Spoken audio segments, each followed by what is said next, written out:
welcome to your personalized deep dive. Today, we're diving into some serious brain food, Noam Chomsky's logical structure of linguistic theory. You've sent over a great selection of excerpts. I have to admit this stuff is pretty dense, but it's also considered like a cornerstone of modern linguistics. So let's see if we can extract some golden nuggets together. You know, what strikes me about Chomsky is how even decades ago, he was already pushing past, the traditional ways of thinking about language.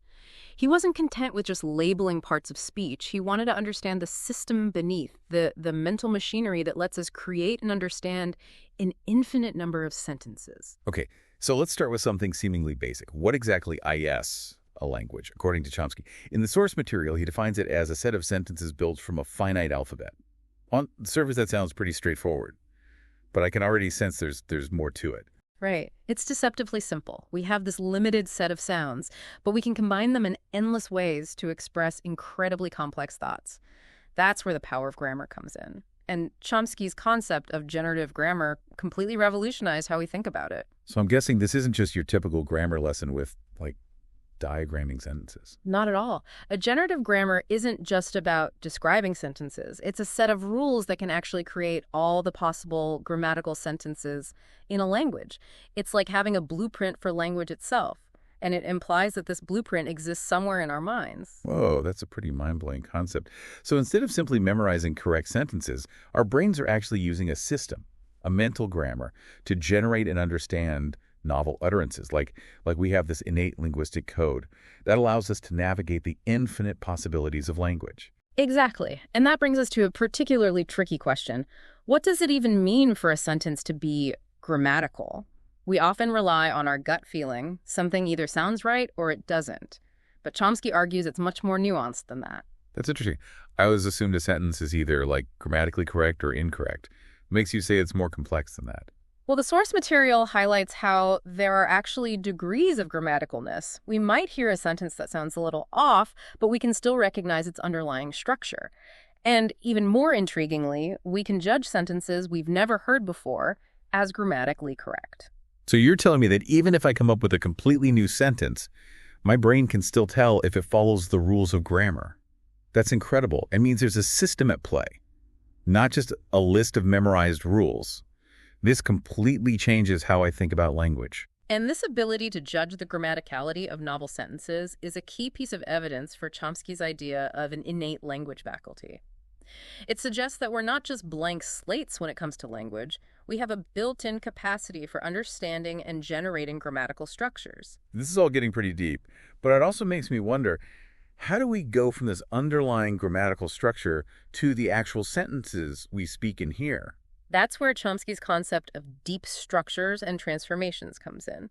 Get ready, this is where things get really mind-bending. He argues that the surface form of a sentence, what we actually hear, is derived from a deeper underlying structure. Okay, I'm intrigued. Can you unpack that a little further? Imagine you have a basic sentence like, "The cat sat on the mat." That's the surface structure, what we hear. But underneath that, there's a deeper structure representing the core meaning of the sentence, something like cat, action of sitting, location, mat. Then, transformations come into play to turn that deep structure into the grammatical sentence we hear. It's almost as if there's a hidden level of language, a kind of mental blueprint that gets translated into the sentences we use every day. Exactly. It's like a recipe. The deep structure is the list of ingredients, and the transformations are the instructions for how to combine them.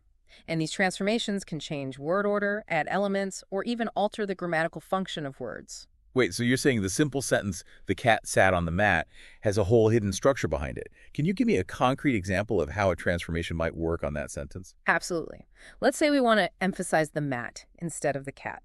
We can apply a transformation to shift the focus, resulting in "the mat is where the cat sat." The core meaning remains the same, but the structure and emphasis have changed. It highlights how these transformations allow us to manipulate language to express, nuances and different perspectives. That's fascinating. So even a simple sentence could be transformed to create a variety of expressions, all stemming from the same underlying meaning. It's like having a basic melody, and then creating variations and harmonies based on that melody.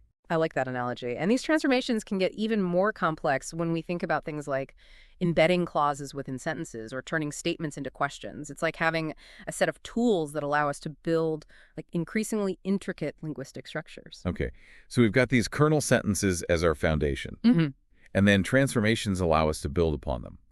But Chomsky also makes this bold claim that there's a sort of universal grammar underlying all human languages. What evidence is there to support such a claim? That's a question that has sparked a lot of debate in linguistics.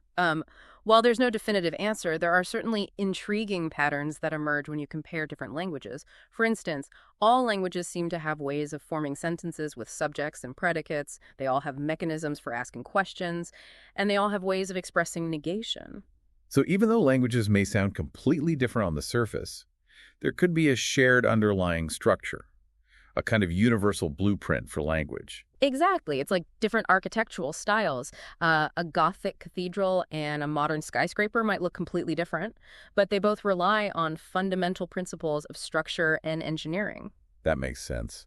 Now, this idea of universal grammar has some pretty big implications, especially when we consider the relationship between language and thought. Does the structure of our language actually shape how we think? I mean, if there's this underlying structure we all share, does that mean we all think in a similar way? That's a complex question that has philosophers and psychologists, not just linguists, scratching their heads. Chomsky argues that language and thought are deeply intertwined, that the mental structures underlying our language faculty also play a role in how we conceptualize the world. So it's not just that we use language to express our thoughts. Language itself might be shaping those thoughts in the first place. That's a pretty radical idea. It is. And it raises all sorts of questions about how our language might influence our perception, our memories, even our cultural values. This is all getting pretty philosophical, but let's bring it back to Chomsky's theory for a moment. We've talked about how sentences are generated and transformed, but he also emphasizes a distinction between the form of a sentence and its meaning. Can you elaborate on that a bit? Of course. This gets to the heart of the difference between syntax, the study of sentence structure, and semantics, the study of meaning. Chomsky makes a controversial claim that to a significant extent, syntax can be studied independently of semantics. Hold on, I'm a little confused. How can you separate the structure of a sentence from its meaning? Doesn't the meaning depend on how the words are put together? It's a complex issue, and Chomsky acknowledges that the ultimate goal is to understand how syntax and semantics work together. But he argues that the rules of grammar, the rules that determine how we structure sentences, operate on a level that's somewhat separate from the specific meanings we want to convey. Okay, I'm still trying to wrap my head around that. Can you give me a concrete example to illustrate this separation? Sure. Think back to the sentence we mentioned earlier. Colorless green ideas sleep furiously. It's grammatically sound. It follows the rules of English syntax. Right. I remember you saying that the sentence was grammatically correct, even though the meaning was nonsensical. Exactly. And that's precisely Chomsky's point. The sentence demonstrates that syntax can operate independently of semantics. We can recognize a sentence as grammatically correct, even if its meaning is absurd. The rules of grammar are, so to speak, doing their job regardless of the semantic content. So you're saying our brains are somehow parsing the structure of a sentence separately from processing its meaning. Precisely. And this distinction between syntax and semantics allows us to analyze language at different levels, to understand how form and meaning interact. This is all incredibly insightful, but I have to admit it's a lot to process. I agree. Chomsky's theories are incredibly complex and thought-provoking. Okay, let's take a moment to breathe and maybe grab a coffee. We've explored a lot of ground already, from defining a language to unpacking the concepts of deep structures and transformations. But I'm eager to dive even deeper into the nuances of Chomsky's thinking. When we come back, I'm particularly interested in exploring how he tackles the idea of a formalized theory, a concept that sounds a bit daunting, but I'm sure you can make it clear and engaging. I'm happy to give it a try. Formalized theory is actually a key element of Chomsky's work, and it helps to illuminate how his model of language operates. We'll explore that in more detail when we return. Well, we're back and ready to tackle this formalized theory you mentioned. I have to admit the term itself sounds a bit intimidating. Is this where we need to, brush up on our mathematical symbols and logic equations? Not to worry, it's not as complex as it sounds. Think of it like this. Chomsky wanted to move beyond simply describing language in a loose, intuitive way.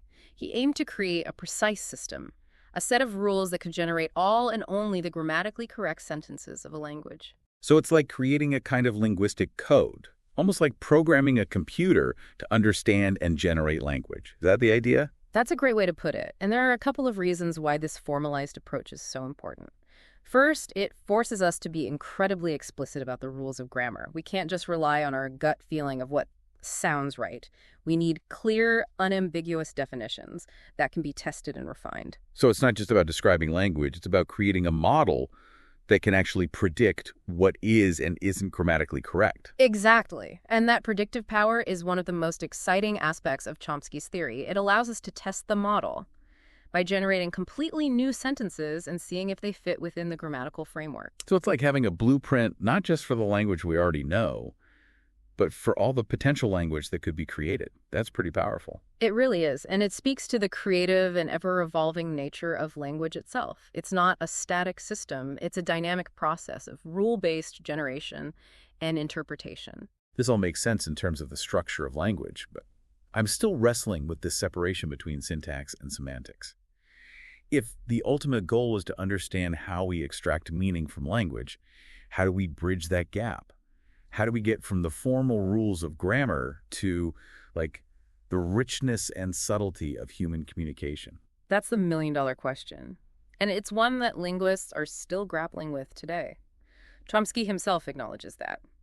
There needs to be a semantic component that links those syntactic structures to the meanings they convey. Think of it like this. The grammar generates the basic framework, the underlying structure, but we need something more to make sense of it all. So the formalized theory gives us the skeleton, the rules of the game, but we need something else to flesh it out and give it meaning. Precisely. And while Chomsky didn't fully flesh out this semantic component, he offers some thought-provoking ideas.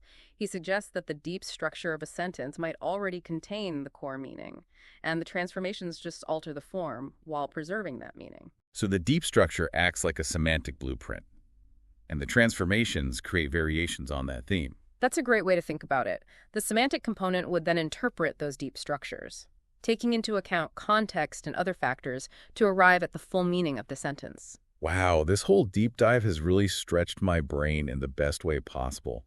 I'm starting to see language in a whole new light, not just as words and sentences, but as a complex system of rules and interpretations. And that's the beauty of Chomsky's work, isn't it? It pushes us to look beyond the surface and to appreciate the intricate mental machinery that underlies this seemingly effortless human ability. Absolutely. It's making me realize how much we take language for granted. It's a truly remarkable gift, one that allows us to communicate our thoughts and emotions with such precision and nuance. It is. And Chomsky's work reminds us that language isn't just a tool for communication. It's a fundamental part of what makes us human. And on that note, I think we've reached the end of our deep dive. We've covered an incredible amount of ground, from the very definition of a language to the complexities of transformations and formalized theories. I have to say, I'm walking away with a whole new appreciation for the power and beauty of language. I'm so glad to hear that. It's been a pleasure exploring these ideas with you. And to our listener, thank you for joining us on this linguistic adventure. We hope this deep dive into Chomsky's work has sparked some new insights and a renewed sense of wonder about the magic of language. Until next time, happy exploring.